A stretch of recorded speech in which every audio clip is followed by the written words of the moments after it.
Thank you very much. Thank you for coming out. Thank you for coming out. How many of you saw my Civil War music thing a few years ago? 2, 3 of you have done that. I very rarely get repeat business. Unusual. I would like you to sing this song with me. You're not going to know, for the first about 40 seconds, you're not going to know that you know this song. You're going to say to yourself, I can't sing that damn song. I don't know that song. But you'll be wrong. Up to mighty London came an Irish lad one day, as the streets were paved with gold, so everyone was gay, singing songs of Piccadilly, Strand and Leicester Square, till Paddy got excited and he shouted to them there. It's a long way to Tipperary, it's a long way to go, it's a long way to Tipperary, to the sweetest girl I know. Goodbye, Piccadilly, farewell, Leicester Square. It's a long, long way to Tipperary, but my heart's right there. And he wrote a letter to his Irish Molly-O, saying, if you don't receive this, right, then let me know. If I make mistakes in spelling, Molly dear, says he, remember, it's the pen that's bad. Don't lay the blame on me. It's a long way to Tipperary. It's a long way to go. It's a long way to Tipperary, to the sweetest girl I know. Goodbye, Piccadilly, farewell, Leicester Square. It's a long, long way to Tipperary, but my heart's right there. Molly wrote a neat reply to Irish Paddy-O, saying Mike Maloney wants to marry me, and so leave the Strand and Piccadilly, or you'll be to blame, for love has fairly drove me silly, hoping you're the same. It's a long way to Tipperary, it's a long way to go, it's a long way to Tipperary, to the sweetest girl I know. Goodbye, Piccadilly, farewell, Leicester Square. It's a long, long way to Tipperary, but my heart's right there. It's a long, long way to Tipperary, but my heart's right there.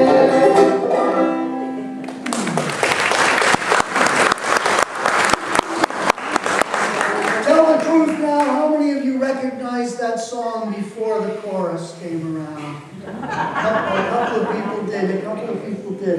I love that. It is a long way to Tipperary. It's about 3,000 miles from Enfield. The events of the First World War are nearly 100 years behind us, and that's a long way too. For the next few years, we'll be thinking a lot about the First World War and its place in history as we celebrate the centennial of the events of that terrible, terrible conflict.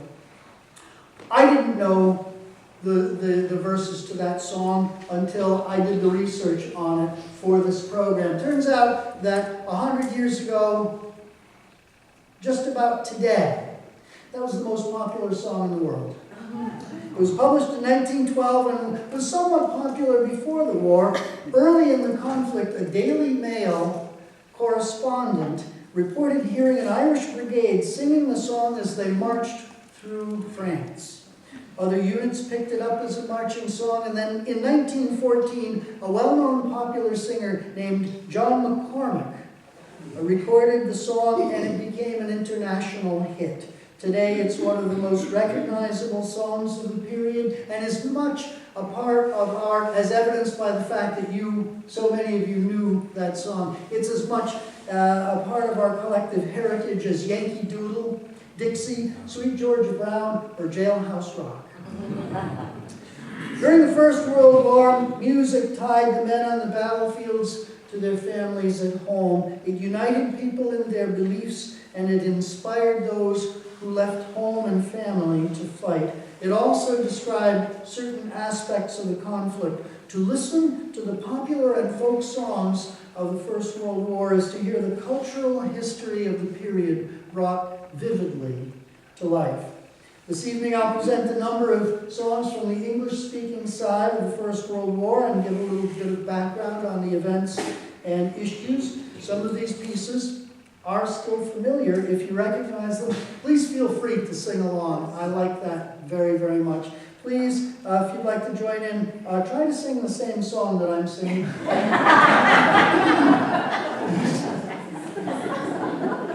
This next one was composed quite early in the war. It is noteworthy that the lyrics were written not only by an American, long before America's entry into the war, but by a woman. Songwriting was still considered a man's occupation in these days.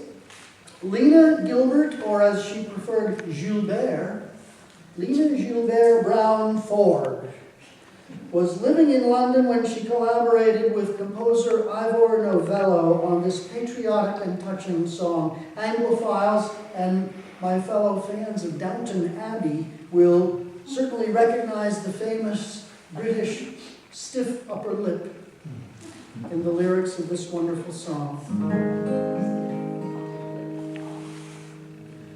They were summoned from the hillside, they were called in from the glen, and the country found them ready at the stirring call for men. Let no tears add to their hardships as the soldiers pass along, and although your heart is breaking, make it sing this cheery song. Keep the home fires burning while your hearts are yearning. Though your lands are far away, they dream of home. There's a silver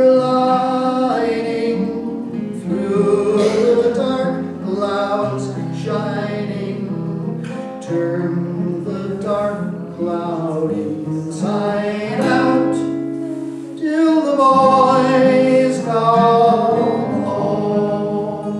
Overseas there came a pleading, help a nation in distress, and we gave our glorious laddies honor bade us do no less.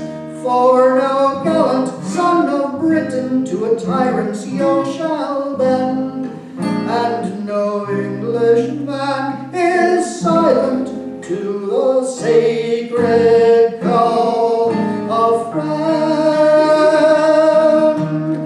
Keep the home fires burning while your hearts are yearning. Though your lads are far away, they dream of home.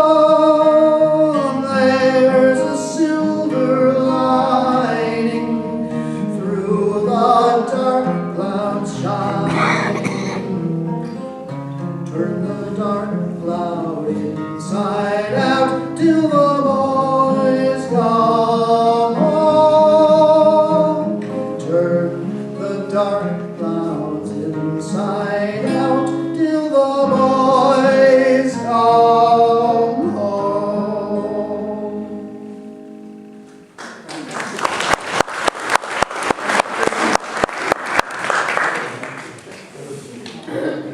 Lena Ford, who wrote those lyrics, was from Pennsylvania. She was one of the first Americans to give her life in the war. Lena and her son Walter were killed during a German air raid on London. So an early female songwriter of the century, not long before women gained another significant right, and an American, long before America's entry into the war, and also early on as Americans go killed in the war. A fascinating story. Lena Brown Ford.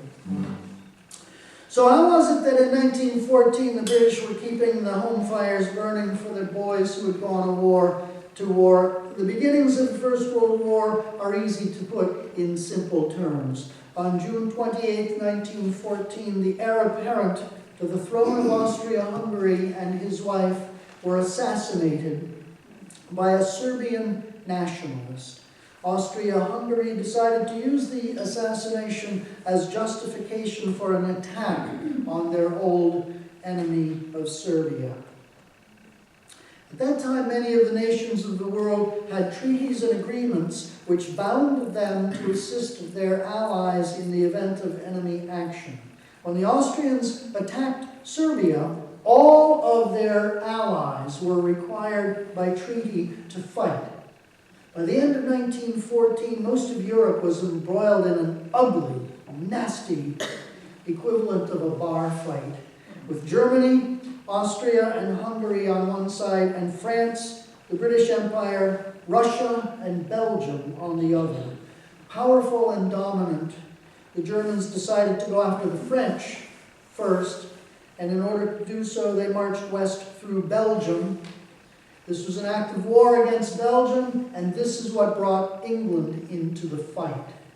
England had a treaty with the Belgians. In 1915, a pair of English brothers wrote a light-hearted song to remind their countrymen and their enemies who the real tough guys in this fight were, and to encourage fellows to do their part and sign up for service.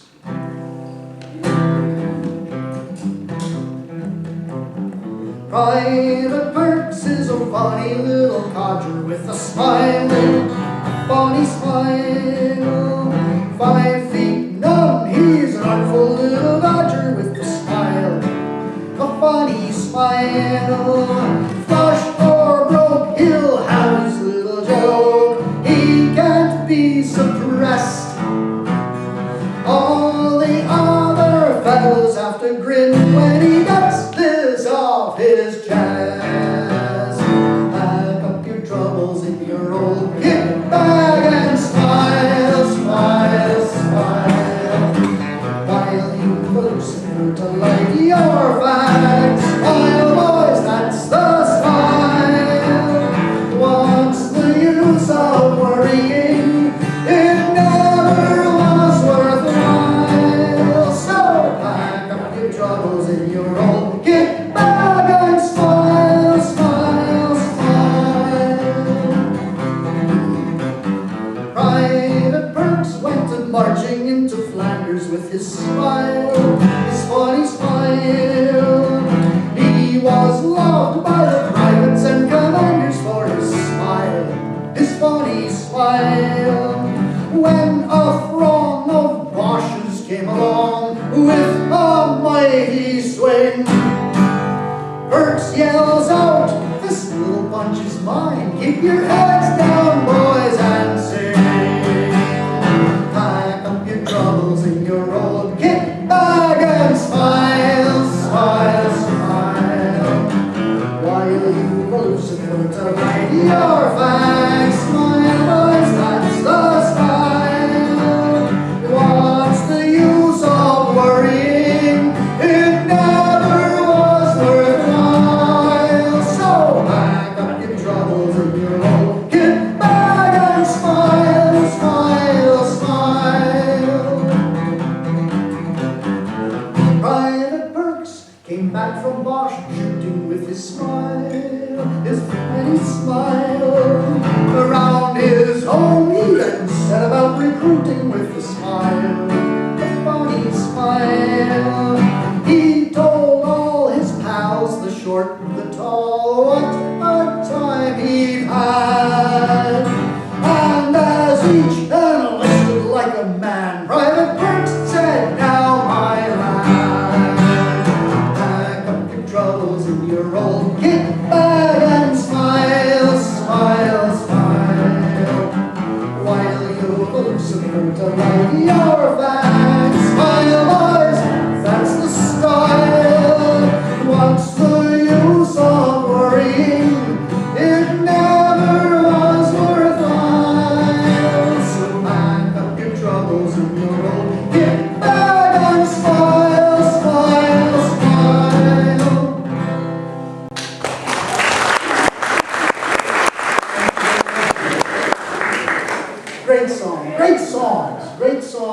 And many that you remember the old timers singing when you were kids.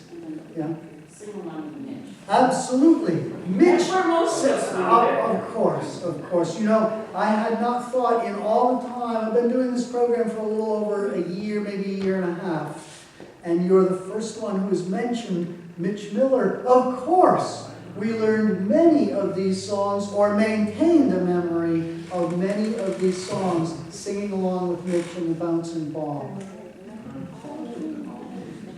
The realities of the war were much different than the light-hearted antics of Private Perks and his mates. On the Western Front, a huge number of soldiers faced off against each other in a virtual stalemate.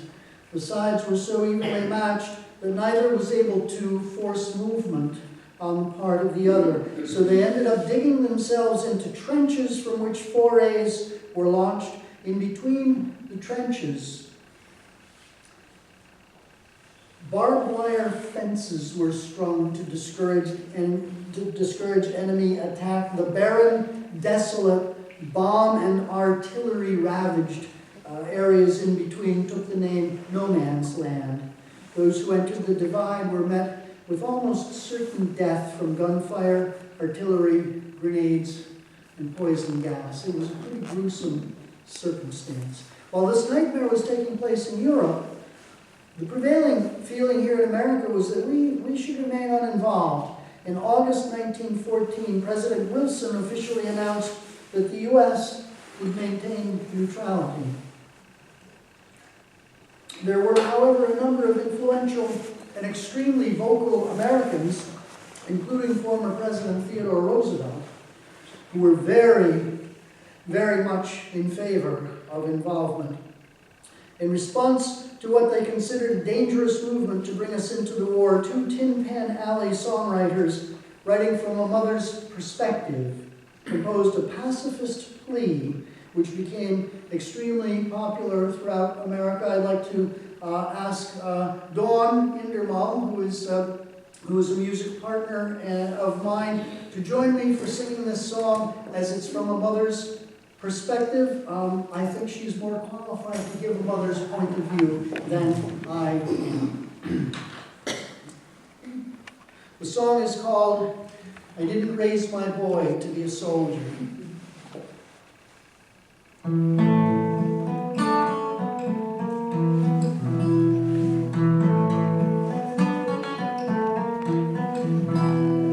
million soldiers to the war have gone, who may never return again. 10 million mothers' hearts must break for the ones who died in vain. Head bowed down in sorrow in her lonely years, I heard a mother murmur through her tears.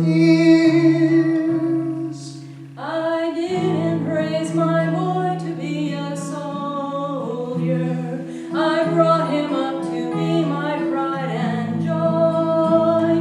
Who dares to place a musket on his shoulder to shoot some other mother's darling boy? Let nations arbitrate their future troubles. It's time to lay the sword and gun away. There'd be no war today if mothers all would say, I didn't raise my boy to be a soldier.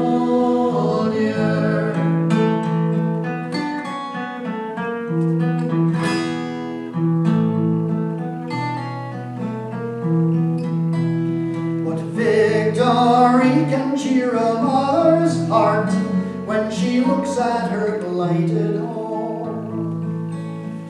What victory can bring her back all she cared to call her own? Let each mother answer in the years to be. Remember that my boy belongs to me. I didn't raise my boy to be a soldier.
popular.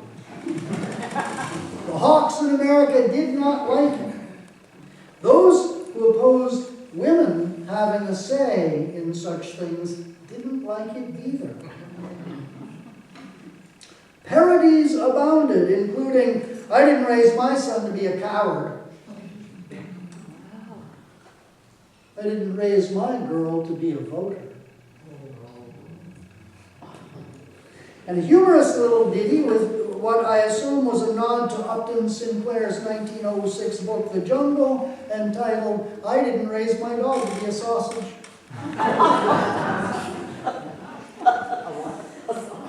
The war continued, and it became worse. Our technology for killing each other had far outpaced our humanity. The technology of documenting war in photography, which Matthew Brady had used to show us the horrors of our Civil War, had made the transition to moving pictures, and the pictures were absolutely horrifying. The widespread destruction of treasured cultural artifacts, architecture, and lives by the hundreds of thousands was unprecedented. Humanists began to hope that the horror and misery of this monstrous fight would make it mankind's last war ever, and that this one would truly end war for all time. 100 years and many, many, many wars later, the notion seems sadly and pathetically naive, unfortunately. In an effort to prevent trade into Germany, England set up a naval blockade. Vessels found it all but impossible to leave or enter German ports. To counter this, the Germans turned to underwater warfare. 40 years of advancement since the American Civil War had made submarine vessels dangerous, efficient, fierce, and stealthy weapons. Early in 1915, Germany declared a war zone around Britain, and U-boats began to attack vessels that entered. This included merchant ships, sometimes flying neutral flags. President Wilson warned Germany that there would be trouble if any American ships were harmed. On May 1st, 1915, the British ocean liner Lusitania departed New York for Liverpool with almost 2,000 people on board. 6 days later, on a very clear Irish day, a single torpedo launched from the German submarine U-20 penetrated her hull just below the waterline. The initial blast set off a violent second explosion. It took approximately 18 minutes for the ship to sink. I have been doing this program now for about 18 minutes. It only seems like forever, I know. They weren't singing. And they were not singing. In a horrifying scene reminiscent of the loss of the Titanic just 3 years earlier, nearly 1,200 people died. Most of the passengers were British or Canadian, but there were 128 Americans among the dead. There was an immediate outcry and a call for action. Germany defended the sinking, saying that Lusitania was an auxiliary warship carrying tons of munitions through an openly declared war zone. They said, in effect, "What did you expect us to do?" The ship's manifest turned out to include a significant amount of military cargo. According to the terms of the Hague Convention, Germany actually did have the right to capture or destroy the Lusitania. President Wilson could do nothing but impotently demand an apology, demand compensation for the victims' families, and demand a promise that similar incidents would be avoided. Shortly afterwards, 2 American songwriters composed this song lamenting the loss and reminding Americans that they'd be safer traveling aboard our own flag vessels.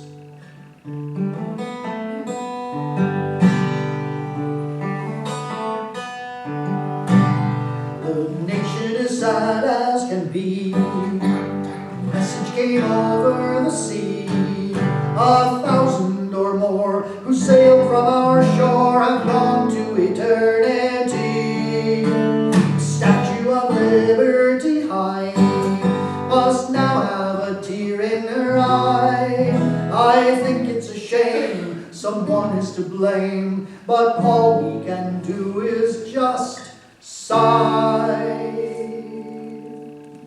Some of us lost a true sweetheart, some of us lost a dear dad, some lost their mothers, sisters and brothers, some lost the best friend they had.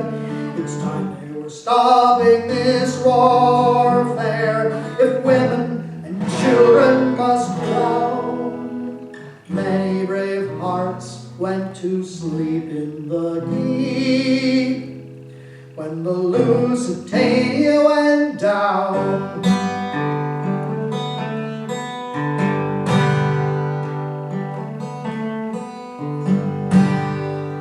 Listen to all it should be. We feel like crossing the sea. American ships that sail from our slips are safer for you and me. A Yankee can go anywhere as long as Old Glory is there. Although they were warned, the warning they scorned, and now they must cry in despair.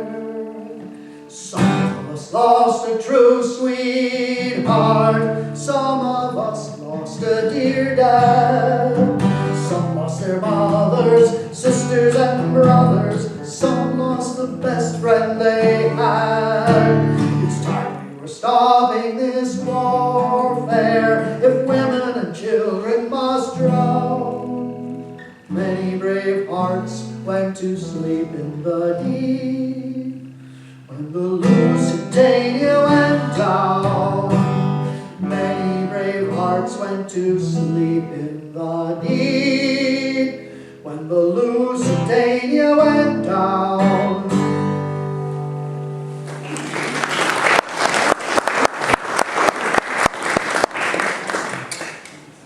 The best book that I have read about World War I currently this season is called Dead Wake, The Last Voyage of the Lusitania, an impeccably researched and marvelously well-written book by Eric Larson, who wrote Devil in the White City and several other marvelous, marvelous books. Dead Wake, The Last Voyage of the Lusitania. Well worth the time if you are interested in the subject.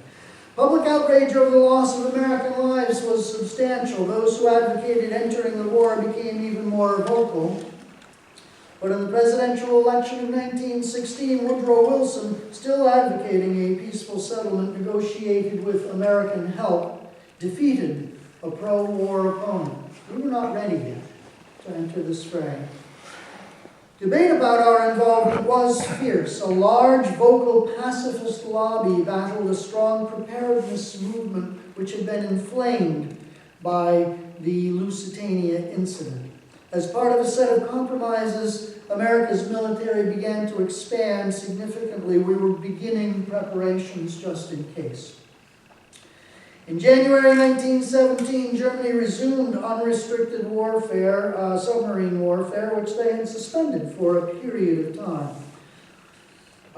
And that posed an increased threat to American shipping.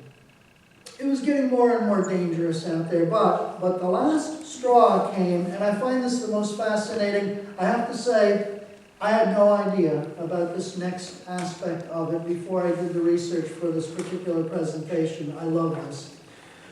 German Foreign Secretary Arthur Zimmermann sent a coded telegram to Mexican authorities with a proposal. Again, January 1917, Germany is saying to Mexico that if they would enter the war as Germany's ally, Germany would, after the inevitable victory, see to it that Texas, New Mexico, and Arizona were returned to their rightful place. Seriously, as Mexican territory. The Zimmermann telegram was intercepted and decoded by the British, who turned it over to America, and then the stuff hit the fan. The American public was outraged. Around that same time, 7 U.S. merchant vessels were sunk by U-boats. President Wilson had had enough. America had had enough. He went to Congress to ask for a declaration of war. On the 6th of April, 1917, America was officially on board. And it took no time at all for Tin Pan Alley. Tin Pan Alley refers to the machine that collectively cranked out songs, generally out of New York. It took no time at all for these songwriters to produce songs encouraging our patriotic fervor. Songwriter and entertainer George M. Cohan, already famous for Give My Regards to Broadway, The Yankee Doodle Boy, and Your Grand Old Flag, wrote what may be the most well-known of all songs from the First World War. This is 1917. Johnny, get your gun, get your gun, get your gun. Take it on the run, on the run, on the run. Hear them calling you and me, every son of liberty. Hurry right away, no delay, go today. Make your daddy glad to have had such a lad. Tell your sweetheart not to pine, to be proud her boys in line.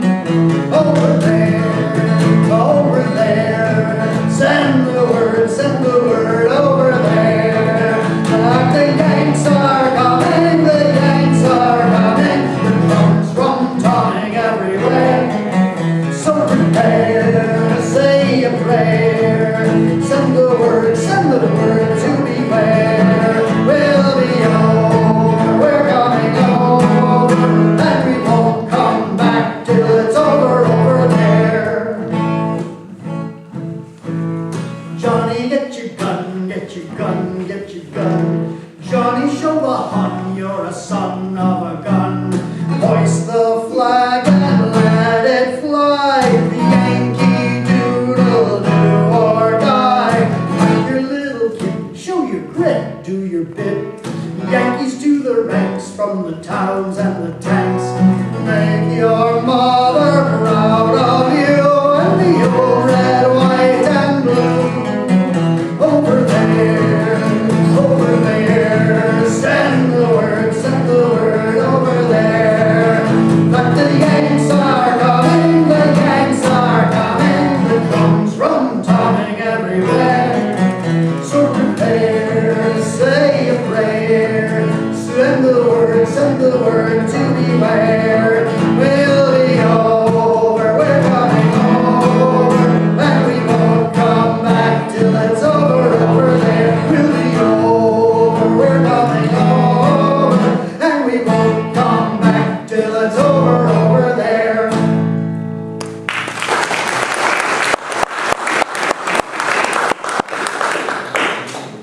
I was having a conversation earlier, lamenting the fact that some of the greatest works of art, music, culture of all kinds created during wartime. What great songs came out of this terrible, terrible event. Hark what one brave mother has to say. America, I raised a boy for you. America, you'll find him staunch and true. Place a gun upon his shoulder, he is ready to die or do. America, he is my only one, my hope, my pride and joy. But if I had another, he would march beside his brother. America, here's my boy.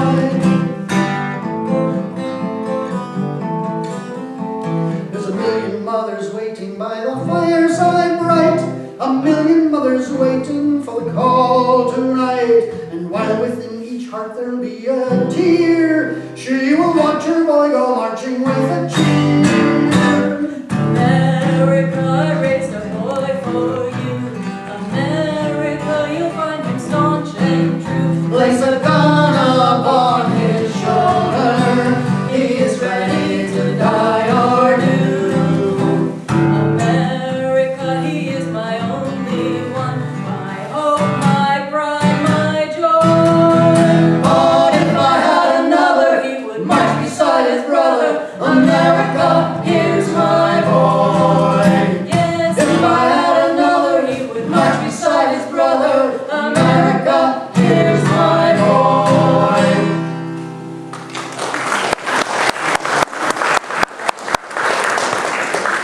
on. The tradition of using music as propaganda had been established long, long before the First World War. 100 generations of writers and more had composed songs glorifying our side and insulting our enemies. During the First World War, one such was a Canadian Army lieutenant named Graham Rice, whose nickname was Gitz, G-I-T-Z. I assume because he gets it done. I don't know. Gitz Rice became well known as a soldier entertainer, organizing stage shows and concert parties to entertain troops on the front lines. So Gitz Rice was sort of like the Bob Hope of his day. It distresses me that at this point, for some people in a younger audience, I have to stop and explain who Bob Hope is. The kids these days. I'm a tour guide at one, and There they don't know. Yeah. So anyway, Gitz Rice's songs were very well known during and after the war. Here's this wonderful Canadian singer, songwriter, and soldier's song, "Keep Your Head Down, Fritzy Boy."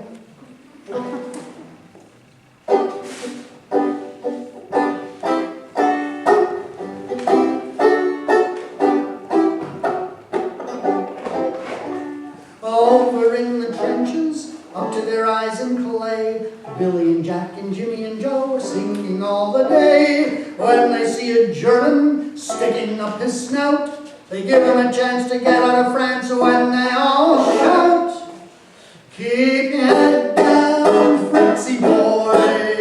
Keep your head down, Fritzy boy. Last night in the pale moonlight I saw you, I saw you. You were fixing your barbed wire when we opened rapid fire. If you want to see a fire in the waterland, keep your head down, Fritzy boy." Soon the Boche got wiser, hearing this every night. He sent us a bunch of rifle grenades to give us all a fright. But he couldn't stop us, we let out a roar. We'll give you a fill of old Kaiser Bill and this darn war. Keep your head down, Fritzy boy. Keep your head down, Fritzy boy. Last night in the pale moonlight I saw you, I saw you. You were fixing your barbed wire when we opened rapid fire. If you want to see your father in the fatherland, keep your head down, Fritzy boy. If you want to see your father in the fatherland, keep your head down, Fritzy boy.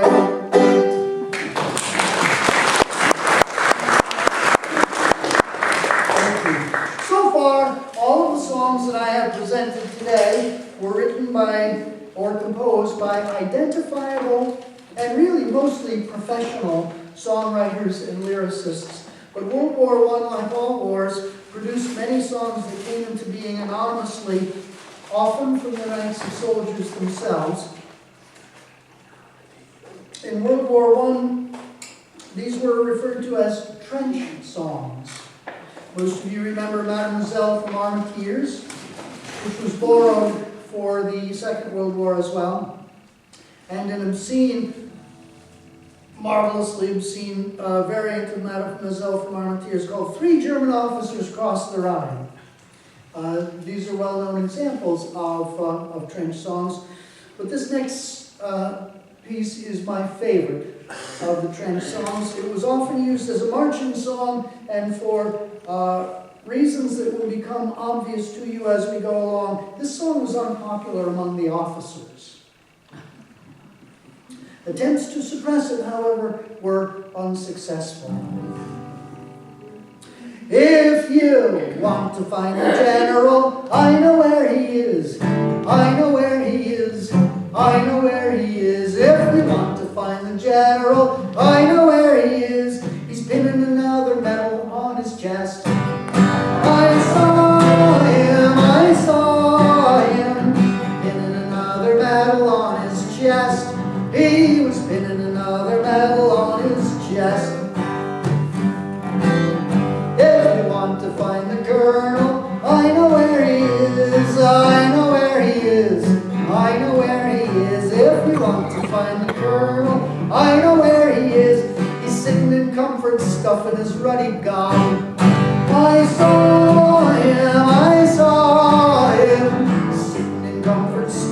his ruddy gob.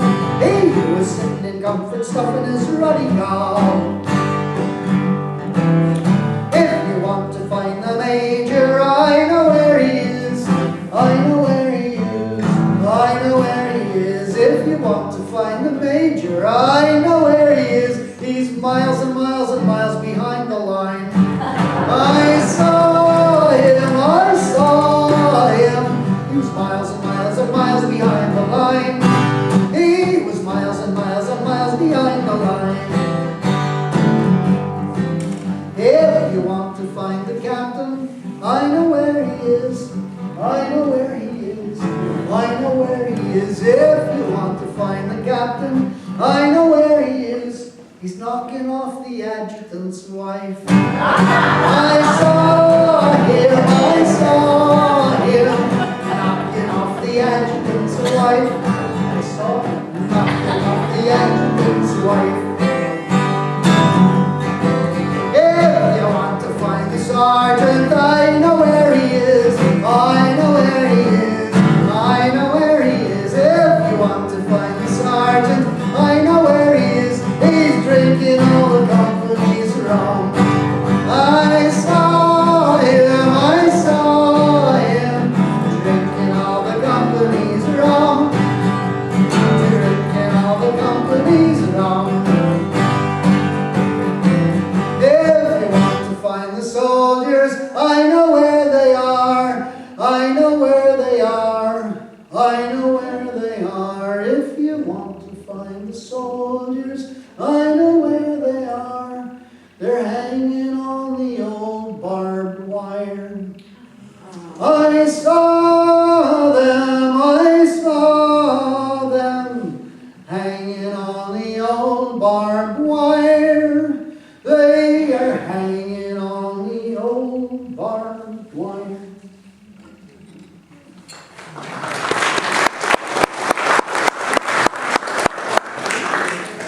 Didn't see that coming, did you?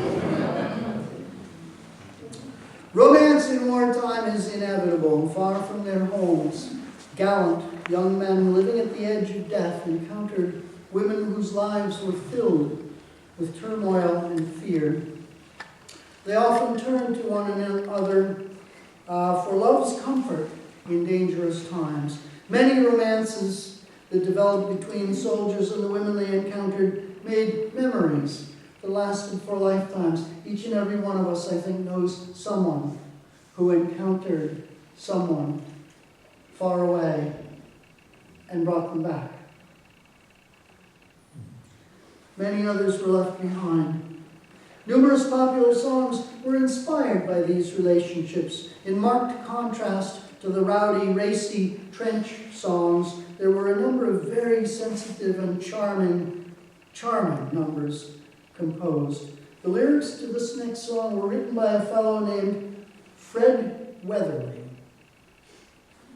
You may not recognize his name, but you certainly are familiar with Fred Weatherly's work. This song is called The Roses of Picardy.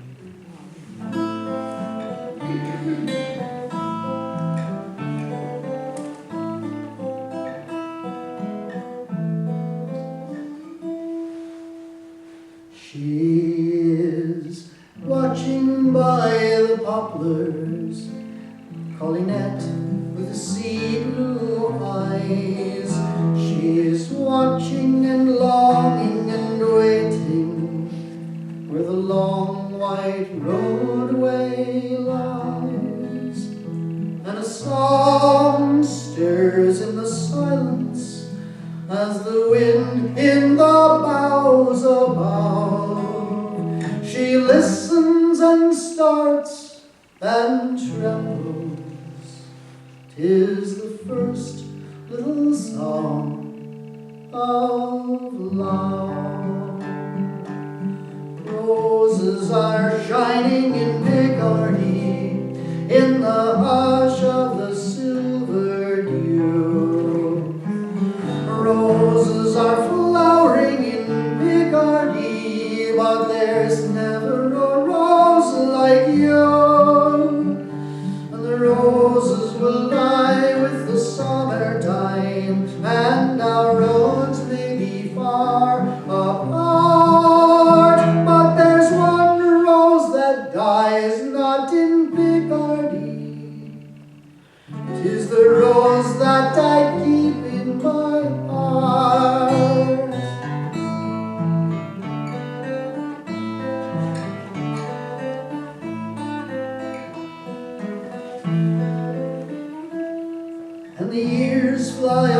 on forever till the shadows veil their skies.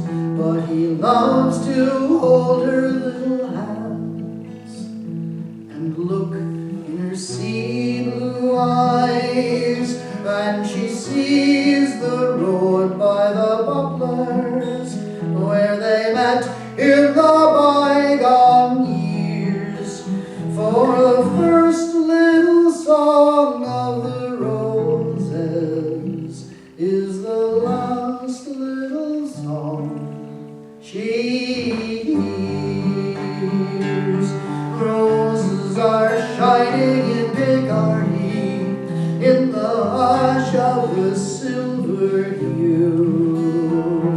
Roses are flowering in Picardy, but there's never a rose like you.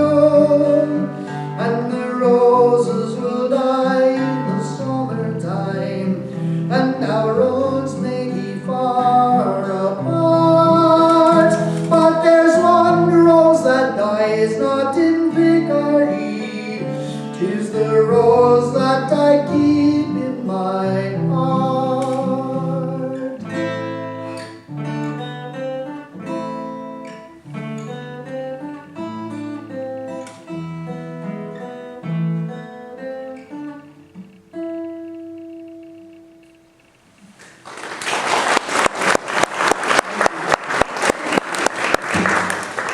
So you all know at least one other of Fred Weatherly's pieces.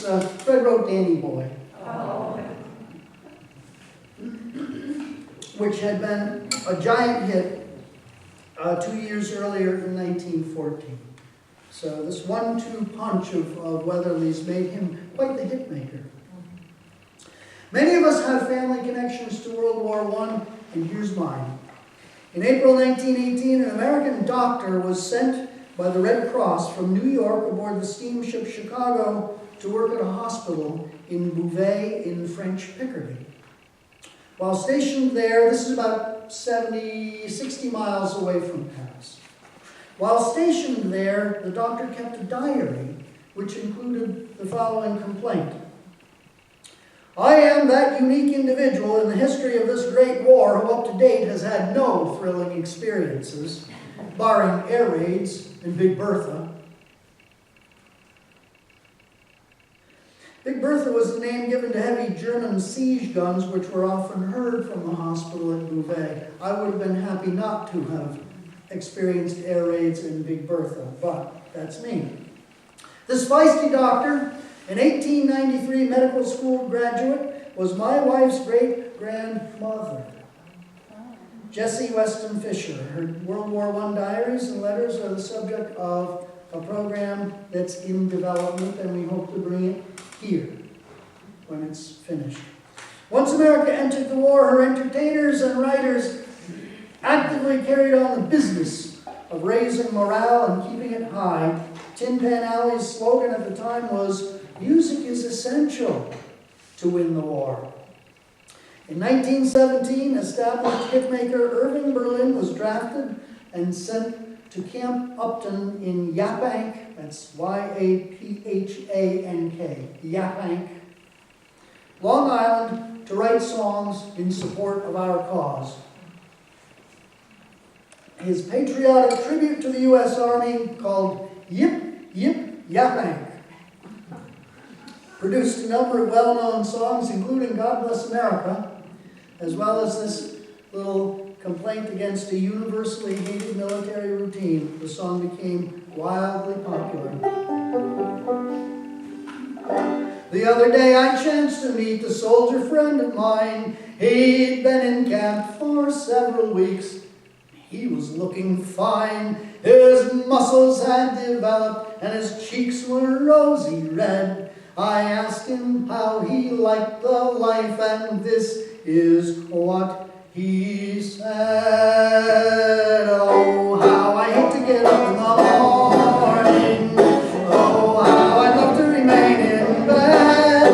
For the hardest blow of all is to hear the bugler call. You gotta get up, you gotta get up, you gotta get up this morning. Someday I'm going to murder the bugler.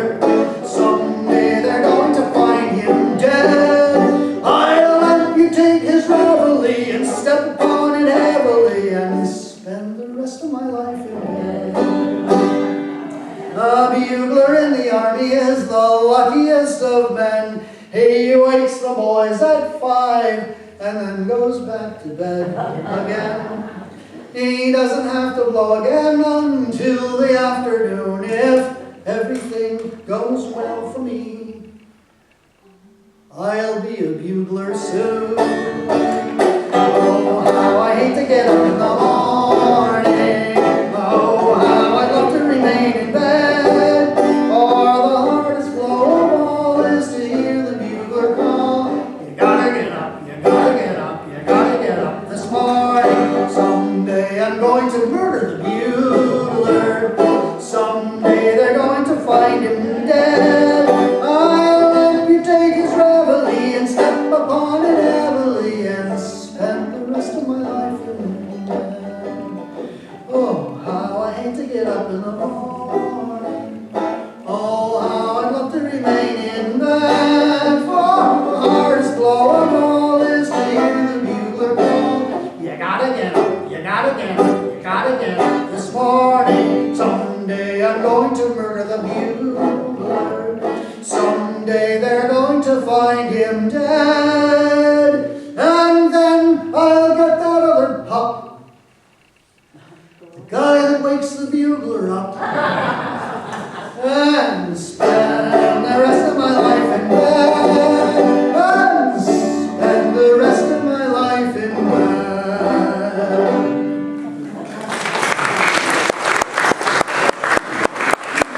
Thank you. Of course, that song was repurposed for the Second World War as well.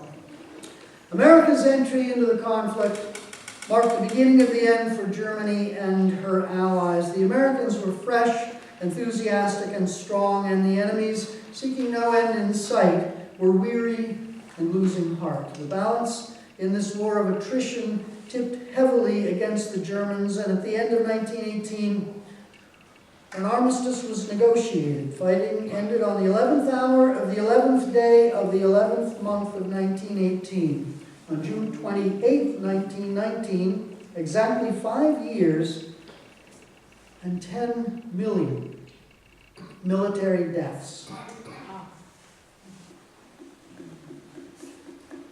After the assassination which sparked the war, Germany's representatives signed the Treaty of Versailles. The war was finally over.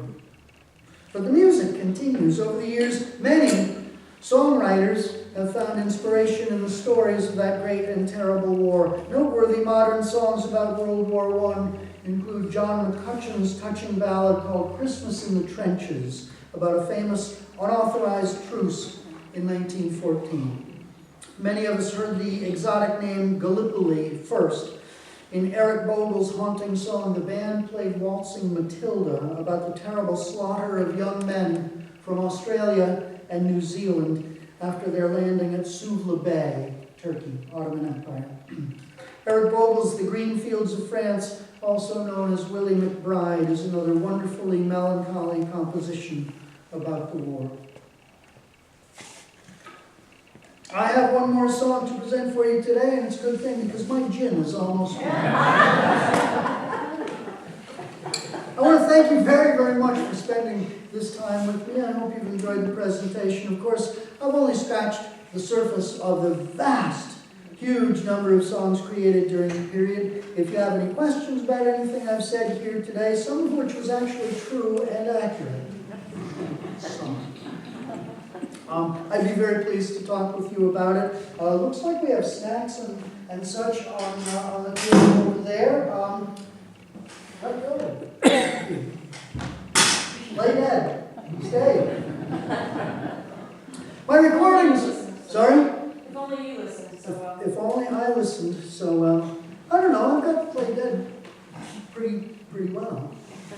My recordings are available here for purchase at the back. If you see Dawn, you can get one of those from her at the special price this evening for these good people of $10. It's quite a good deal. I like to say that if sales are brisk, I will make a donation to the Enfield Historical Society, but generally that's just something I like to say. It goes over better here I say, if you buy recordings, I'll make a donation to the Enfield Historical Society. If I'm in East Hartford, they don't go for it at all.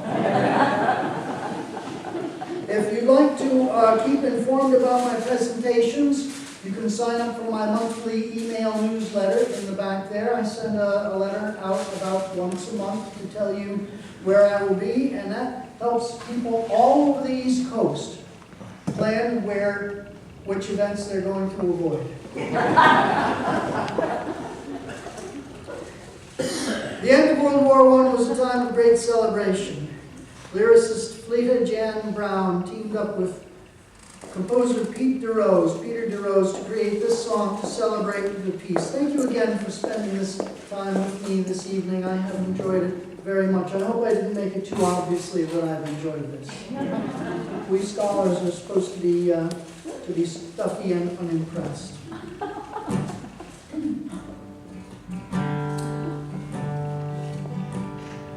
Now that the fighting is over,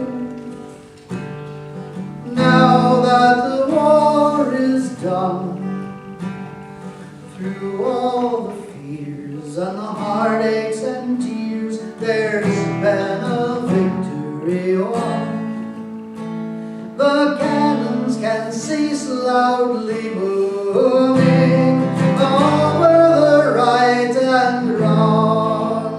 Now love rules the world with its banners unfurled. We will give a cheer and song. The skies are now bluer, sunshine more bright. Hearts will be truer in the new dawn's light. Homes will be brighter now that battles cease. Tears turn to smiles now.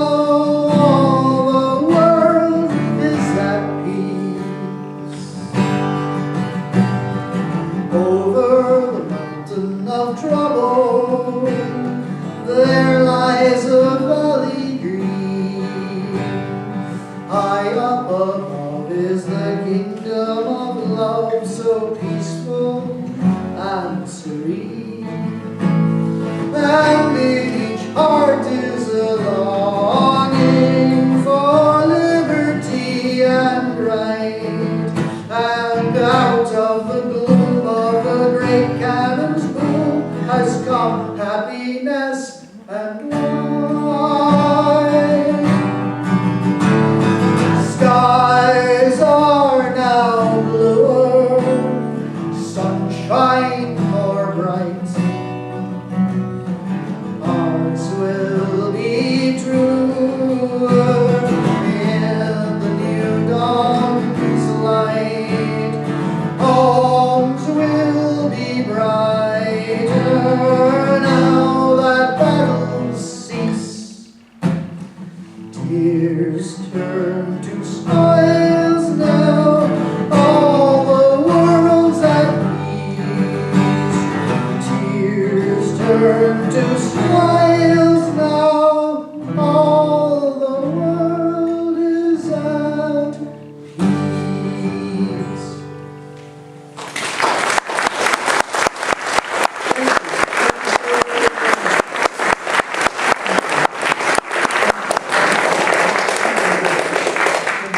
Let's give Rick another big hand. I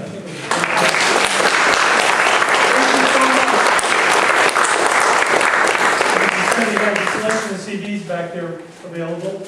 We have refreshments, and in approximately 15 minutes we'll have a business meeting. So enjoy the refreshments. If you have questions, feel free to ask.